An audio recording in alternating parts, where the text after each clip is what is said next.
Good afternoon. It's a rainy and windy start to the new week, and downpours have been lashing down on Jeju Island and especially on Hallasan mountain.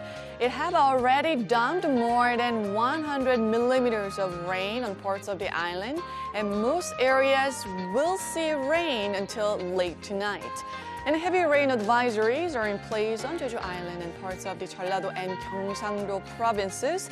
And not only rain, but strong winds have been slamming coastal areas and Jeju Island with an advisory in place. And the wind advisory could expand to more coastal areas as the day goes on today. Rain and wind are giving us relief from the mini heat wave. Daily highs will be 8 to 10 degrees Celsius lower than yesterday, reaching the low 20s today. And we shouldn't have any really hot weather this week. And this afternoon, daily highs in most parts will be hovering in the low 20s. That's Korea for you, and here's the international weather for viewers around the world.